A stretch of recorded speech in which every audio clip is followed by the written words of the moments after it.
صلی علی رسوله الکریم اما بعد فاعوذ باللہ من الشیطان الرجیم بسم اللہ الرحمن الرحیم ان الذين يغضون اصواتهم عند رسول الله اولئك الذين امتحن الله قلوبهم للتقوى لهم مغفرة واجر عظیم صدق اللہ العظیم وصدق رسولہ النبی الکریم. درود شریف پڑھ لیجیے.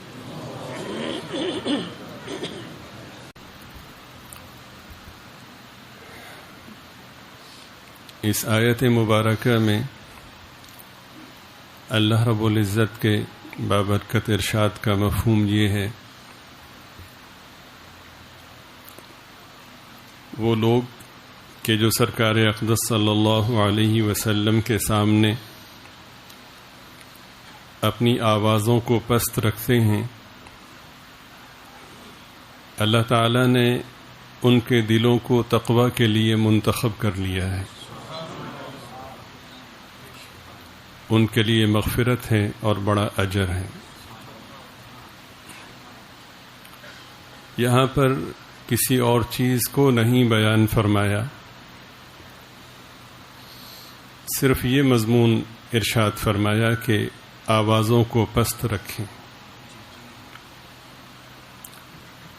آواز کو پست رکھنے پر انعام کیا ملا؟ فرمایا کہ ہم نے ان کے دلوں کو تقوی کے لیے منتخب کر لیا ہے.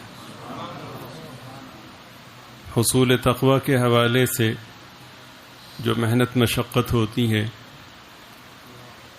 اس کی سینکڑوں ہزاروں شکلیں ہوں گی، لیکن کوئی کمال کا دعویٰ نہیں کر سکتا. یہاں پہ صورتحال یکسر مختلف ہے کہ تقوی کا ایسا کمال کہ جس کو کبھی زوال نہ ہو، اور اس کے حصول کے لیے ذکر، اذکار، معمولات، مجاہدات، مشقتوں، ریاضتوں کا تذکرہ نہیں ہے. بس اتنا فرمایا کہ ہمارے حبیب کے سامنے آوازوں کو پست رکھیے.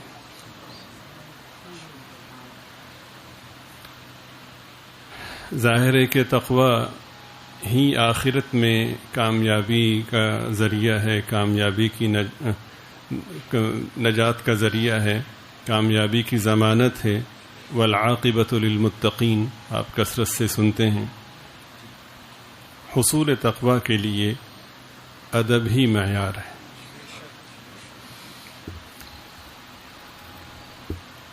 ہر زمانے میں علم حاصل کرنے والے، ذکر اذکار کرنے والے،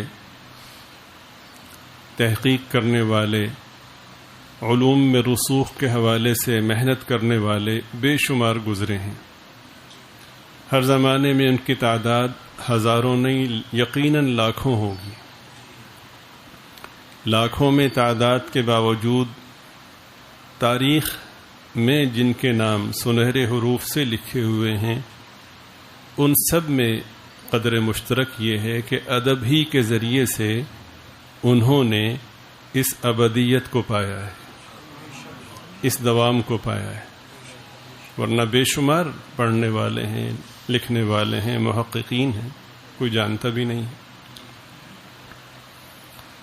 ہمارے حضرت شیخ الاسلام شیخ العربی والعجم حضرت اقدس حضرت مولانا حسین احمد صاحب مدنی نور اللہ مرقدہ، امام ربانی حضرت مولانا رشید احمد صاحب رحمۃ اللہ علیہ سے بیعت تھے. حجاز مقدس میں قیام پذیر تھے کہ شیخ نے منشا ظاہر فرمائی کہ کچھ وقت ہمارے پاس آ کر رہو. سفر اختیار کرنے میں کچھ وجوہات کی بنا پہ تاخیر ہوئی. بالآخر اپنے بڑے بھائی صاحب کے ساتھ سفر اختیار کیا، ہندوستان پہنچے.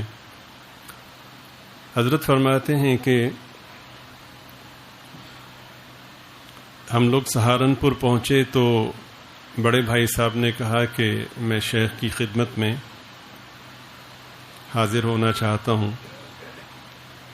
میں نے ان کے سامنے ایک دوسری صورت رکھی تو انہوں نے اپنے ارادے کا اظہار کیا کہ میں یہاں سے ہی جانا چاہتا ہوں. میں نے کہا بہت بہتر.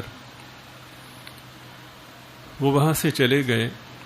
میں پھر اپنے علاقے میں پہنچا اور وہاں پہنچ کر کچھ لوگوں کی امانتیں تھیں.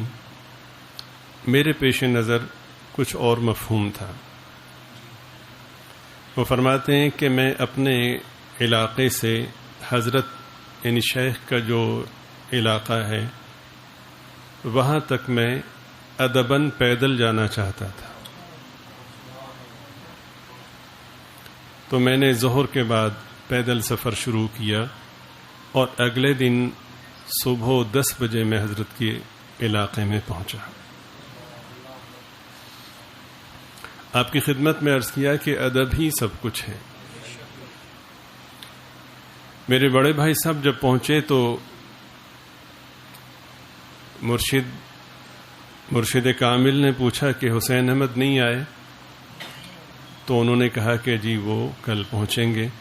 میں نے کچھ کھجوریں اور کچھ چیزیں بڑے بھائی صاحب کے ذریعے سے کچھ ہدایہ حضرت کی خدمت میں بھیج دیے.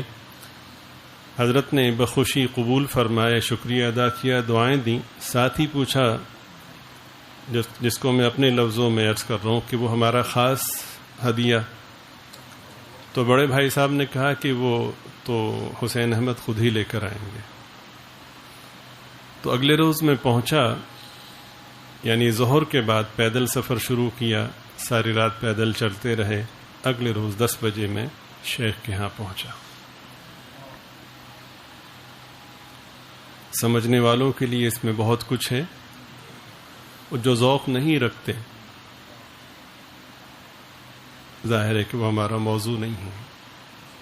اللہ تعالی ہم سب کو سمجھ نصیب فرمائے. حضرت فرماتے ہیں کہ جب میں حاضر خدمت ہوا تو مرشد بہت خوش ہوئے اور میں نے وہ خاص ہدیہ جس کا حضرت کو شدت سے انتظار تھا وہ پیش کیا. وہ کیا تھا؟ فرمایا کہ مسجد نبوی شریف کے صحن میں کھجوروں کے کچھ درخت تھے تو ان کی 3 کھجوریں مجھے میسر آئی تھیں. شیخ ان کا انتظار کر رہے تھے کہ ویسے تو مدینہ پاک کی کھجوروں کی بڑی اہمیت ہے، لیکن سرکار کی مسجد میں جو درخت ہیں ان کی عظمت کا کیا کہنا. تو میں نے وہ پیش کی تو بہت خوش ہوئے، سر آنکھوں پہ رکھا اور فرمایا کہ بھائی یہ تو نایاب اور انمول ہدیہ ہے. تو حضرت نے اس کے ان 3 کھجوروں کے 72 حصے کیے. اب منشا مبارکہ کیا تھی کہ یہ برکت بہت سے لوگوں میں پہنچے. اور ارشاد فرمایا کہ جو گٹھلیاں ہیں یہ پھینکنی نہیں ہیں. ٹھیک ہے حضرت نے ان گٹھلیوں کو پسوایا اور پسوانے کے بعد اپنے پاس رکھا اور ہر روز اس میں سے تھوڑا سا پھانک لیا کرتے تھے. ایک تو ہدیہ خاص یہ تھا. دوسرا ہدیہ خاص جو بڑا عجیب بھی تھا اور بڑا عظیم بھی تھا وہ میں نے پیش کیا. وہ ہدیہ یہ تھا کہ سرکار اقدس صلی اللہ علیہ وسلم کا روضہ مبارک جہاں پہ ہے، یہ تو آپ کے علم میں ہے کہ اس میں اندر جانے کا کوئی راستہ نہیں ہے.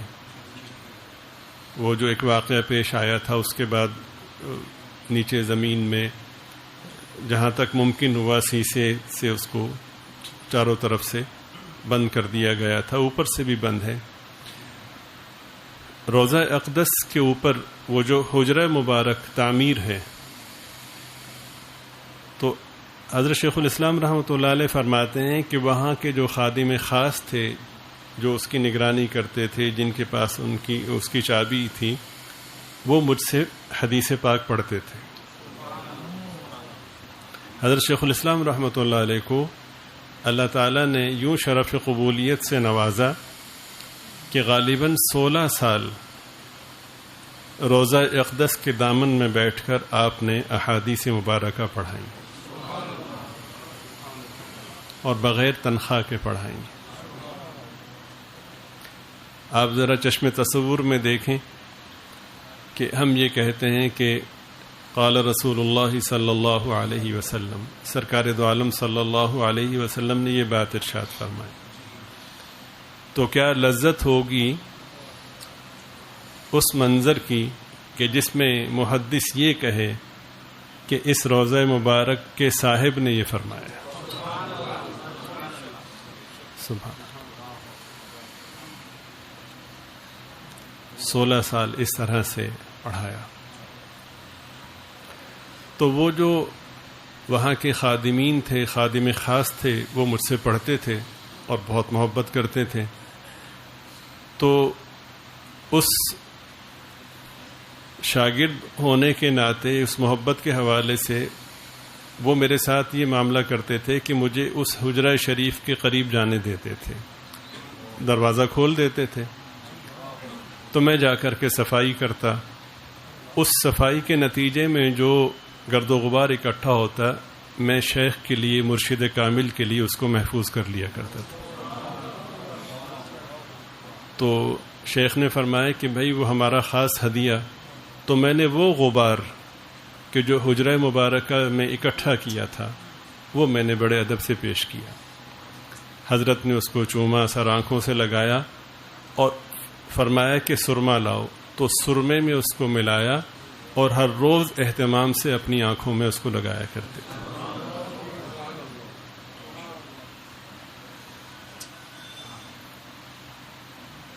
یہ جو شیخ کامل ہیں جن کا میں نے تذکرہ کیا، ان کے بارے میں حضرت حاجی صاحب رحمۃ اللہ علیہ نے فرمایا کہ ایسے لوگ صدیوں بعد پیدا ہوتے ہیں. اتنی عظیم شخصیت ہے، اتنے بڑے ہیں. اللہ تعالیٰ نے انہیں بڑی صفات سے اور بڑے کمالات سے نوازا. اللہ تعالیٰ ان کے درجات کو بے حد بلند فرمائے. حضرت سیدنا ابو ایوب انصاری رضی اللہ تعالیٰ عنہ فرماتے ہیں کہ سرکار دو عالم صلی اللہ علیہ وسلم نے ہماری درخواست پر ہم پہ یہ احسان فرمایا کہ ہمارے گھر میں قیام فرمایا اور ہماری اس درخواست کو منظور فرمایا. تو ہم حضرت کی خدمت میں ہمیں سعادت ملی کہ ہم کھانا بناتے تھے. بظاہر مضمون سے لگتا ہے کہ فرماتے ہیں کہ میں اور میری اہلیہ دونوں مل کے ہم کھانا بناتے تھے. ہمارے لیے اس سے بڑی سعادت کیا تھی کہ دو جہاں کے بادشاہ اور سید الانبیاء، سید الملائکہ صلی اللہ علیہ وسلم نے ہمیں شرف میزبانی بخشا ہے. تو کہتے ہیں کہ ہم کھانا بنا کر بھیجتے، سرکار دو عالم صلی اللہ علیہ وسلم تناول فرماتے. کھانا بچ کر آتا. تو مضمون یہ ہے کہ کھانا بچ کر آتا، لیکن میں گناہگار یہ سمجھتا ہوں بچ کر نہیں آتا تھا، سرکار بچا کر بھیجتے تھے. تو جب کھانا بچ کر آتا تو میں اور میری اہلیہ اس پیالے کو کہ جس میں کھانا ہم بھیجتے تھے اس کو چاروں طرف سے دیکھتے. جہاں پر سرکار دو عالم صلی اللہ علیہ وسلم کی بابرکت انگلیوں اور بابرکت ہونٹوں کے نشان ہوتے، ہم وہاں سے کھاتے تاکہ وہ برکت ہمیں بھی ملے. اس اجمال کی قدر تفصیل یہ ہے کہ سرکار دو عالم صلی اللہ علیہ وسلم جب ہجرت کر کے مدینہ منورہ تشریف لائے تو اہل علم فرماتے ہیں کہ آپ کی جب روانگی ہوئی مکہ مکرمہ سے تو اہل مدینہ کو خبر ہوئی کہ حضور پاک صلی اللہ علیہ وسلم مدینہ منورہ تشریف لا رہے ہیں. انہیں اس بات کی بے حد خوشی ہوئی اور وہ بڑی شدت سے منتظر تھے. اس اطلاع کے بعد اہل مدینہ مکہ مکرمہ سے آنے والے راستے کے کنارے پر جا کے صبح صبح بیٹھ جاتے، یہاں تک کہ دوپہر ہو جاتی اور گرمی کی شدت ناقابل برداشت ہو جاتی. ہر روز انتظار کرتے اور اس وقت دوپہر میں شدید گرمی میں واپس آ جاتے.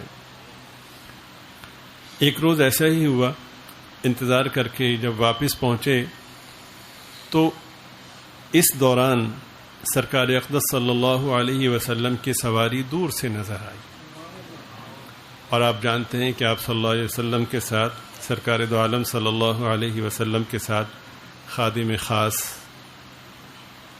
افضل البشر بعد الانبیاء حضرت سیدنا صدیق اکبر رضی اللہ تعالی عنہ، تو وہ جو وہاں کے یہودی تھے وہ اس منظر کو روزانہ دیکھتے، یار کمال ہو گیا ہے کہ کیسی وہ شخصیت ہوگی اور ان کی کیسی محبت ہے کہ ہر روز آ کے بیٹھتے ہیں اور دوپہر تک انتظار کرتے رہتے ہیں۔ تو ایک یہودی کی جب نظر پڑی تو اس نے شور مچایا، اعلان کیا، ارے جن کا تم انتظار کر رہے تھے وہ آ گئے۔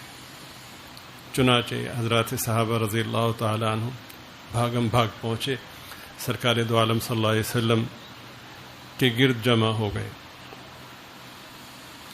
بہت سے لوگ ایسے تھے کہ انہوں نے سرکار کی زیارت نہیں کی تھی، کچھ لوگ ایسے تھے جو کہ وہاں پہ جا کر کے بیعت ہوئے، مسلمان ہوئے اور یہاں پہ آ کے لوگوں کو مسلمان کیا، لیکن انہوں نے سرکار دو عالم صلی اللہ علیہ وسلم کی زیارت نہیں کی تھی، اور اشتیاق سبھی کو تھا۔ اب وہ اکٹھے ہو گئے۔ اب دو شخصیات تھیں، ایک سرکار دو عالم صلی اللہ علیہ وسلم، ایک ثانی اثنین حضرت سیدنا صدیق اکبر رضی اللہ تعالی۔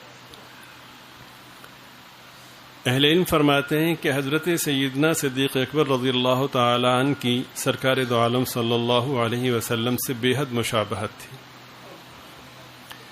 اور مضامین میں بات ملتی ہے کہ یہ مشابہت خلقت کے اعتبار سے نہیں تھی، یعنی تخلیقی طور پر حضرت سیدنا صدیق اکبر رضی اللہ تعالی عنہ کا بابرکت چہرہ ویسا نہیں تھا، بلکہ حضور پاک صلی اللہ علیہ وسلم سے مخلصانہ، سچی اور سچی محبت کا نتیجہ تھا کہ ایک ایک چیز سرکار جیسی ہوتی چلی گئی۔ حضرت مولانا محمد عمر صاحب پالن پوری نور اللہ مرقدہ نے ایک بیان میں ارشاد فرمایا کہ سرکار اقدس صلی اللہ علیہ وسلم کے وصال کے بعد حضرت سیدنا صدیق اکبر رضی اللہ تعالی عنہ کا مارے غم کے یہ حال ہو گیا تھا کہ کوئی شخص ان کے منہ کے قریب اپنا منہ کرتا تو اس میں سے خاص قسم کی بو آتی تھی۔ تو ایک حکیم آئے ہوئے تھے، انہوں نے دیکھا تو انہوں نے کہا کہ وہ جو کہتے ہیں نا کہ جگر کباب ہو جانا، وہ شاید لوگ مبالغہ کرتے ہیں، لیکن اس شخص کا، ان کا حضور پاک صلی اللہ علیہ وسلم کی جدائی کی بنا پر واقعتاً جگر جو ہے وہ جل گیا ہے، یہ اس کی بو آتی ہے۔ محبت کا یہ عالم تھا۔ میں نے عرض کیا کہ جب کسی سے سچی اور سچی مخلصانہ محبت ہوتی ہے تو چہرہ بھی ویسا ہو جاتا ہے۔ ہمارے دادا پیر قطب الاقطاب حضرت مولانا شاہ عبد القادر صاحب رائے پوری نور اللہ مرقدہ، جن کے بارے میں نے اپنے حضرت جی رحمۃ اللہ علیہ سے خود یہ سنا کہ حضرت نے فرمایا کہ میں ایک عرصہ حضرت کی خدمت میں رہا، بہت سے لوگ حضرت کی خدمت میں آتے تھے، دعاؤں کی درخواست کرتے تھے۔ فرمایا کہ میں نے ایک دفعہ بھی ایسا نہیں دیکھا کہ کسی نے دعاؤں کے لیے کہا ہو اور دعا قبول نہ ہوئی ہو۔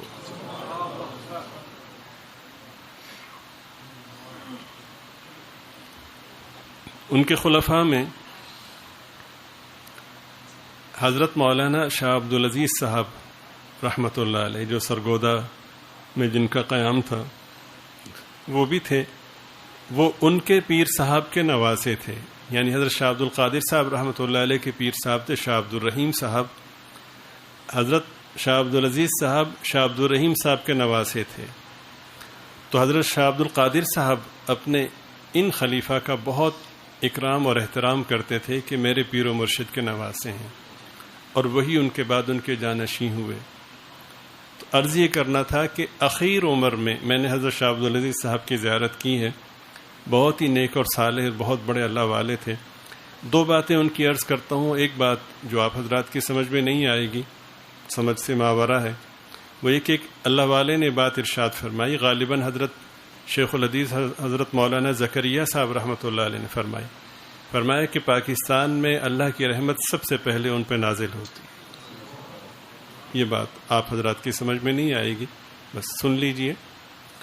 دوسری بات جو بڑی اہم اور بڑی عجیب اور بڑی عظیم ہے وہ یہ ہے کہ مستقل ان کا معمول یہ تھا کہ روزانہ اپنے ذکر، اذکار، معمولات، تسبیحات، جو بھی وہ ان کے اوراد و وظائف تھے ان کو پورا کرنے کے ساتھ ساتھ پورا قرآن کریم ایک مرتبہ پڑھتے تھے روزانہ.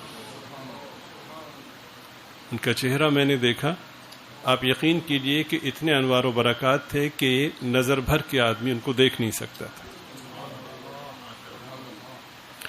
تو اخیر عمر میں نے حضرت شاہ عبد القادر صاحب رائے پوری نور اللہ مرقدہ کو نہیں دیکھا، ان کی تصویر دیکھی ہے. اخیر عمر میں حضرت شاہ عبد العزیز صاحب کا چہرہ بالکل حضرت شاہ عبد القادر صاحب جیسا ہو گیا تھا.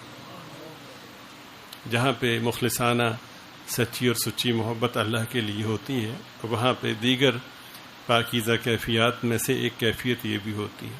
چنانچہ حضرت سیدنا صدیق اکبر رضی اللہ تعالیٰ عنہ جو آپ صلی اللہ علیہ وسلم کے سب سے قریب ہیں، سب سے معتمد ہیں، اہل علم فرماتے ہیں کہ سرکار دو عالم صلی اللہ علیہ وسلم نے فرمایا اللہ کے حضور یہ دعا کرتے ہوئے کہ یا اللہ پوری امت کا کہ جو احسانات ہیں ان کا بدلہ اتار چکا ہوں، واحد ابو بکر ہیں کہ جن کے احسانات کا بدلہ میں نہیں اتار سکتا.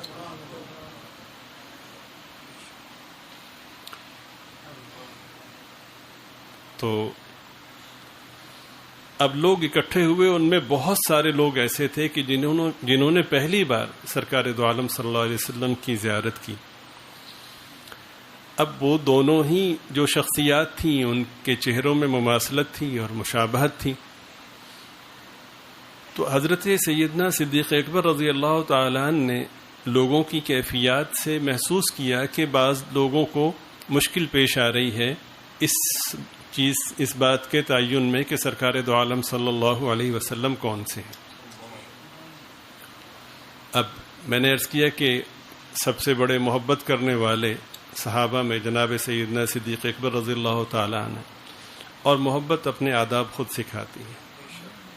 اب یہ نہیں کہ ہر آنے والے کو بتائیں کہ یہ سرکار دو عالم صلی اللہ علیہ وسلم.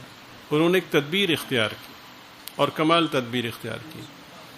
جیسا کہ عرض کیا کہ شدید گرمی تھی تو انہوں نے تدبیر یہ اختیار کی کہ ایک چادر لے کر کے سرکار دو عالم صلی اللہ علیہ وسلم کے سر مبارک کے اوپر اس چادر کو تان کر کھڑے ہو گئے تاکہ لوگوں کو پتہ چلے کہ یہ دونوں جو ہم شکل ہیں ان میں جو چادر تان کے کھڑے ہیں یہ خادم ہیں اور جن پر تانی گئی ہے وہ مخدوم ہے.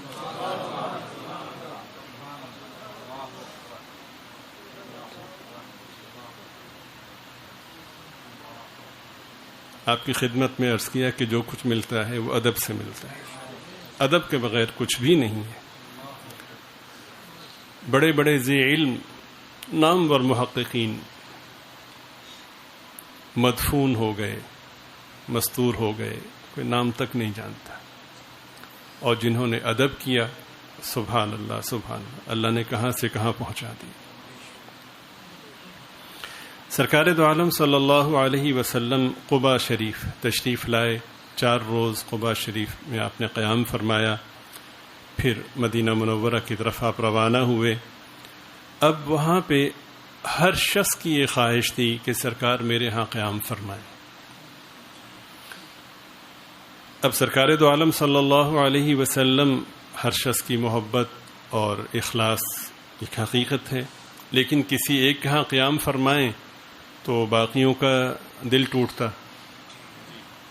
اور آپ صلی اللہ علیہ وسلم کی جو مروت ہے وہ تو مثالی ہے. اللہ تعالیٰ نے اس مروت کے پیش نظر فرمایا وَلَا مُسْتَأْنِسِينَ لِحَدِيثٍ إِنَّ ذَلِكُمْ كَانَ يُؤْذِي النَّبِيَّ فَيَسْتَحْيِي مِنْكُمْ وَاللَّهُ لَا يَسْتَحْيِي مِنَ الْحَقِّ. تو ہر ایک یہ چاہتا تھا کہ سرکار میرے ہاں تشریف لائیں، آپ میرے ہاں مجھے یہ شرف بخشیں. تو آپ صلی اللہ علیہ وسلم نے ارشاد فرمایا کہ بھئی یہ اونٹنی اللہ پاک کی طرف سے مامور ہے، یعنی اس کو حکم دیا گیا ہے کہ جو جگہ اللہ کی مشیت میں ہمارے قیام کے لیے بہتر ہوگی وہاں جا کے یہ ٹھہرے گی۔ اب سب ساتھ ساتھ چل رہے ہیں اس امید اور اس آس پر کہ کون وہ خوش نصیب ہے۔ تو چلتے چلتے وہ اونٹنی ایک جگہ پہ پہنچی، وہ محلہ بنی نجار کا محلہ کہلاتا تھا، اور جو بنو نجار تھے وہ حضور پاک صلی اللہ علیہ وسلم کے ننیال تھے۔ چلتے چلتے وہ اونٹنی ایک جگہ پہ جا کے بیٹھی۔ یہ وہ جگہ ہے جہاں پہ آج مسجد نبوی شریف ہے۔ 2 یتیم بچے بنو نجار کے جو تھے یہ ان کی جگہ تھی، اور یہاں پہ ایک یوں سمجھیں کہ چھوٹا سا باغیچہ تھا کھجور کا۔ تو اونٹنی جا کر کے بیٹھی، سرکار دو عالم صلی اللہ علیہ وسلم بدستور اونٹنی پہ تشریف فرما رہے۔ تو اونٹنی وہاں سے اٹھی، پھر کچھ چلی، لیکن پیچھے کو دیکھا، پھر دوبارہ آ کے وہاں بیٹھی۔ جب دوبارہ وہاں آ کر کے بیٹھی تو آپ صلی اللہ علیہ وسلم اب اونٹنی سے نیچے تشریف لائے۔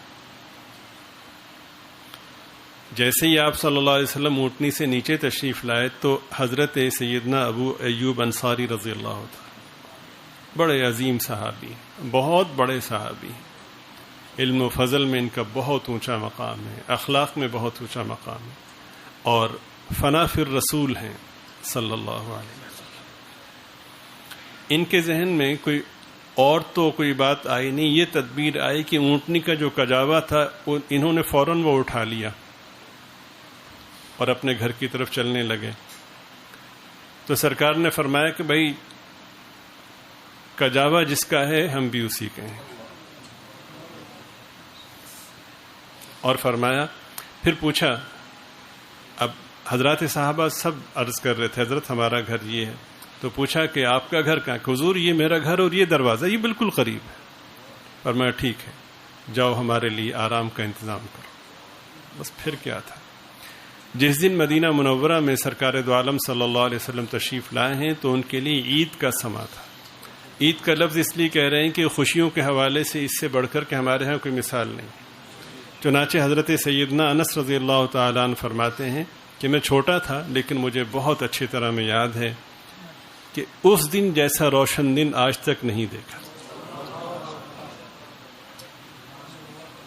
آج تک نہیں دیکھا۔ اور مدینہ منورہ کی بچیوں نے وہ جو اشعار ہیں، طلع البدر علینا من ثنیات الوداع وجب الشکر علینا ما دعا للہ داع، وہ عظیم جو اشعار ہیں، سبحان اللہ۔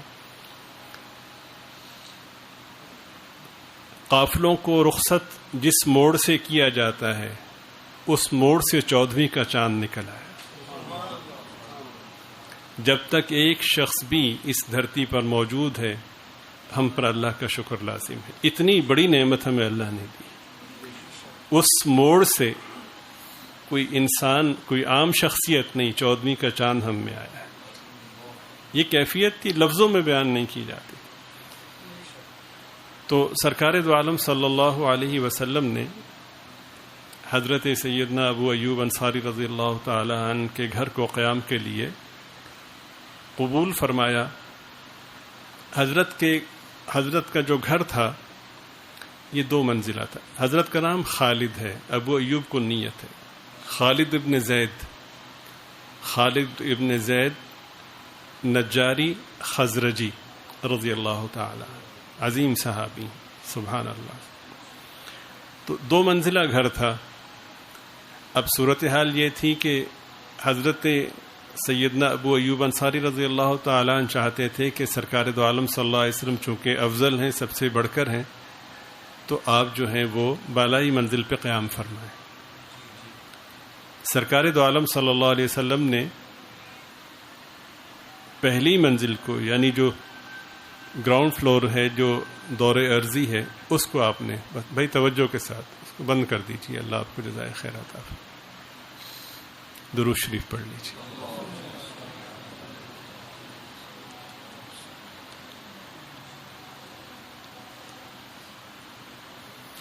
سرکار دو عالم صلی اللہ علیہ وسلم نے نچلی منزل کو اپنے قیام کے لیے منتخب فرمایا، تو حضرت سیدنا ابو ایوب انصاری رضی اللہ تعالیٰ نے بڑے ادب سے عرض کیا کہ حضور ہم کیسے اوپر والی منزل پہ رہیں گے، ہر وقت ہمیں بے ادبی کا احساس ہوگا۔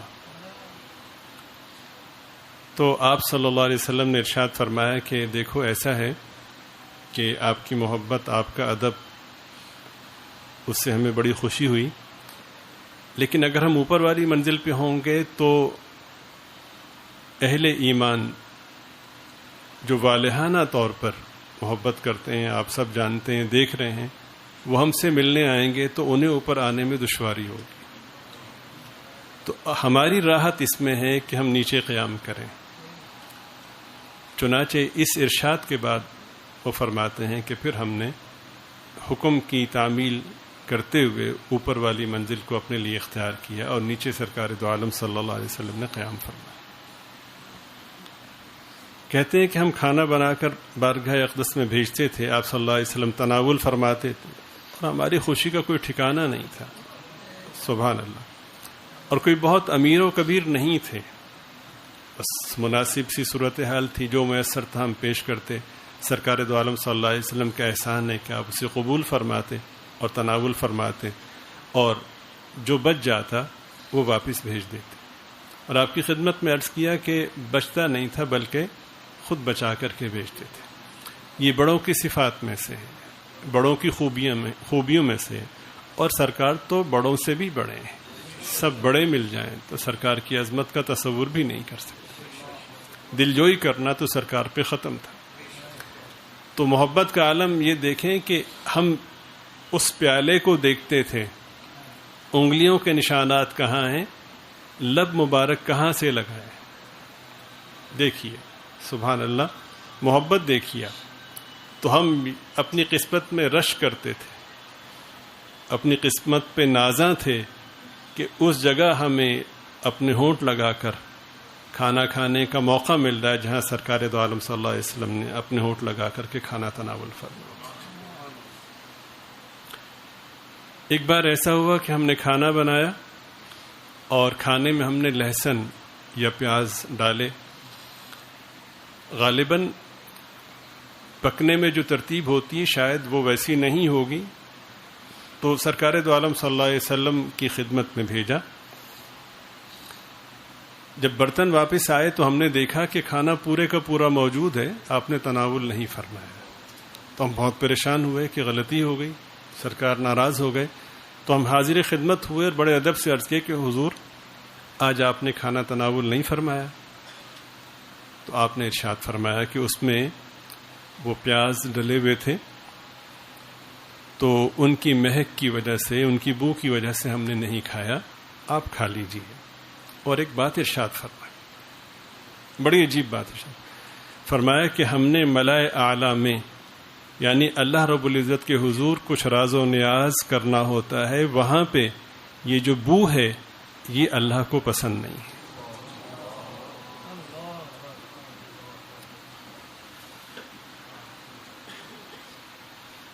اب وہ راز و نیاز کیا ہے؟ وَرَفَعْنَا لَكَ ذِكْرَكَ، جس ذات نے بلند کیا ہے وہ جانے، جس کو بلند کیا ہے وہ جانے۔ جی تو بہت سے آداب کا اس مضمون سے علم ہوا کہ جب کسی ایسی مجلس میں جائیں کہ جو روحانیت سے بھرپور ہو یا روحانیت سے منسوب ہو، تو کوشش کریں کہ آپ کی وجود سے بدبو نہ آئے، آپ کے بدن سے، آپ کے منہ سے بدبو نہ آئے۔ ایک حدیث پاک کا حاصل ہے کہ جن چیزوں سے انسانوں کو تکلیف ہوتی ہے ان چیزوں سے فرشتوں کو بھی تکلیف ہوتی ہے۔ جس مختلف قسم کی جو بو ہوا کرتی ہیں، جو انسانوں کے لیے باعث اذیت ہوتی ہیں، فرشتوں کے لیے بھی باعث اذیت ہوتی ہیں۔ آدمی بالخصوص جب مسجد میں جائے تو مسجد میں وہ اللہ کے ہاں حاضر ہوتا ہے۔ نماز ایک حضوری کی مسنون ترین سب سے اعلیٰ شکل ہے، اس میں جائے تو کوشش کرے کہ سب سے بہتر حالت میں جائے۔ بہتر حالت کا مطلب یہ ہے کہ جسم سے نہ صرف یہ کہ بو نہ آئے، بلکہ کوشش کرے کہ ایسی ترتیب اختیار کرے کہ وجود سے خوشبو آئے، اللہ کے حضور جا رہا ہوں. اور کپڑے بھی وہ استعمال کرے کہ جو بہت ہی باوقار ہوں. چنانچہ فقہا نے تحریر فرمایا ہے کہ ایسے کپڑے کہ کسی بھی باوقار مجلس میں انسان ان کپڑوں کو یا اس لباس کو باعث شرم محسوس کرتا ہو، ایسے کپڑوں کو پہن کر کے نماز ادا کرنا مکروہ ہے. مثلا آدمی جب اپنے گھر میں سوتا ہے تو بعض لوگ ایسا کرتے ہیں کہ تہمت باندھ لیتے ہیں اور بنیان پہنی ہوئی ہوتی ہے. یہ راحت کی ایک صورت ہوتی ہے. اس حالت میں آدمی گوارا نہیں کرتا کہ میں شادی کی تقریب میں جاؤں یا کوئی اور کسی پنچایت میں جاؤں یا کوئی اور باوقار موقع ہو وہاں پہ میں جاؤں. چنانچہ اگر جانا اچھا میں ابھی آیا، کپڑے بدل کے جاتا ہے. اب اس حالت میں آدمی چلا جائے تو اس کا مطلب یہ ہے کہ چودھری کی پنچایت کو، شادی کی تقریب کو اللہ کی حضوری سے بہتر سمجھا. آپ سمجھ رہے ہیں؟ ہاں، کسی شخص کے پاس اس کے علاوہ کچھ نہیں ہے تو وہ اس تخاطب میں شامل نہیں ہے. لیکن جس کے پاس سہولت میسر ہو، بہت سے لوگوں کو دیکھا ہے کہ مسجد میں آتے ہیں وہی ٹراؤزر پہنا ہوتا ہے جو جاگنگ کے لیے ہوتا ہے، یا وہ ٹراؤزر جو رات کو سونے کے لیے ہوتا ہے. بالکل نماز ہو جاتی ہے، لیکن حضور یہی ٹراؤزر پہن کے آپ ایم این اے صاحب یا ایم پی اے صاحب یا کمشنر صاحب کی مجلس میں جانے کو گوارا کرتے ہیں. آپ سمجھ رہے ہیں؟ یعنی اس مسئلے کو سمجھنے کے لیے کوئی بہت بڑے فلسفے کی ضرورت نہیں ہے. فطرت انسانی یہ مسئلہ خود سمجھا رہی ہے. میرے خیال میں آپ سمجھ گئے ہوں گے. تو سرکار دو عالم صلی اللہ علیہ وسلم نے فرمایا کہ مجھے ملأ اعلیٰ میں راز و نیاز اختیار کرنا ہوتا ہے، اس میں مصروف ہوتا ہوں. یہ بو وہاں کے لیے مناسب نہیں ہے، تو اس بنا پر میں نے وہ کھانا نہیں کھایا. بہرحال حاصل گفتگو یہ ہے، جو ہماری نشستوں کا جو موضوع چل رہا ہے، کہ جو کچھ ہے وہ ادب کے نتیجے میں ہے اور ادب کے ذریعے سے ہے.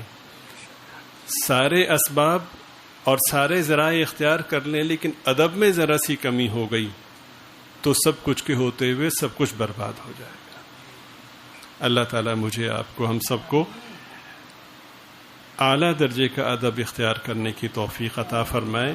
بے ادبی سے، گستاخی سے، محرومی سے ہم سب کی حفاظت فرمائے. وآخر دعوانا ان الحمد للہ رب العالمین.